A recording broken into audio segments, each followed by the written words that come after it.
So the situation with Iran is really dire at the moment, especially with the tension between him and Donald Trump at the moment, the Ayatollah, and Israel thrown into the mix, with a potential strike on Iranian nuclear facilities in the very near future, and Iran threatening to do preemptive strikes on both Israel and America. The Iranians have loaded their missiles onto launchers in all underground missile cities after Trump threatens them with bombing the likes of which they have never seen before.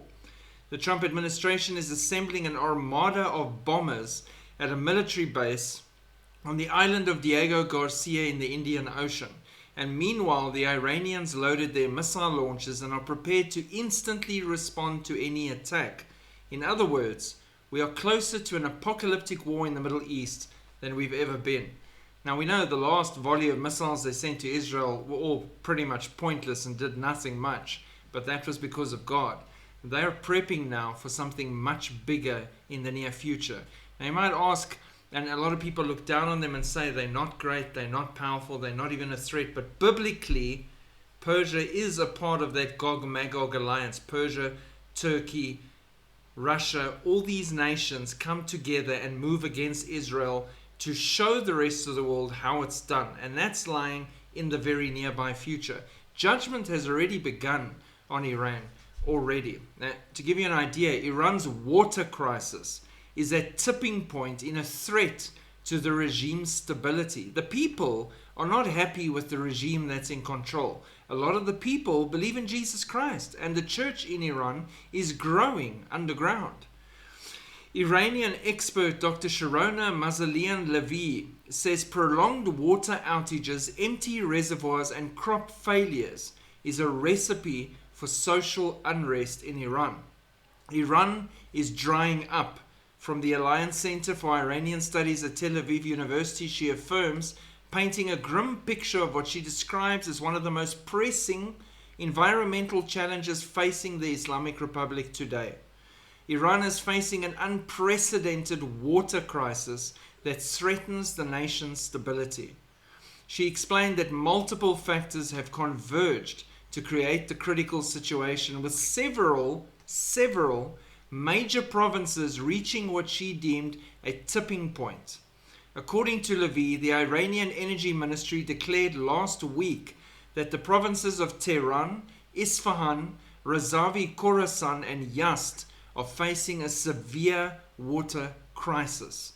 She highlighted the alarming state of the FIRNZAJJ Dam, which supplies water to millions in Tehran and surrounding areas. The FIRNZAJJ Dam is currently at 6% of its capacity. There's that number 6 again. Isn't that interesting? 94% of the reservoir is empty. This isn't just an environmental issue, it's a potential catalyst for civil unrest and disorder that will lead to national instability. Now, here's the joke with all of this. They're sitting with a major crisis, and the crisis is not a threat of Israel or war with America or Trump or anything. No, it's a threat of having no water.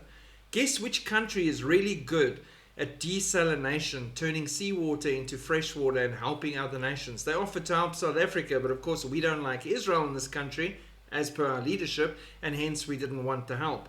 Israel could actually help Iran with their water crisis, but they want Israel wiped out and destroyed. Isn't that just funny?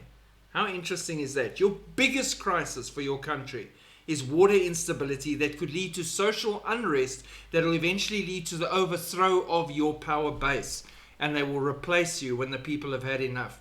That's not enough of a threat for you to stop targeting Israel and actually think of getting help from Israel. No, because the driving force behind this hatred on Israel and Christians is demonic and from the pit of hell, and that is why they will keep driving it. Here they are, massive water crisis, but they're funding new missiles, underground missile cities, weapon systems, trying to get a nuclear bomb. Remind you of someone else? Kim Jong-un. Pretty much his whole nation in North Korea is on the point of starvation, barely able to survive, but constantly updating weapon systems, nuclear bombs, everything he can for war. The nations of earth are in a time of wars and rumors of wars, nations against nations, kingdoms against kingdoms, unrest. End times. And we're seeing it clearly. Pray for the Iranian underground church, that they will keep growing and the Holy Spirit will empower them and look after them so that they can spread and touch more lives. Shalom.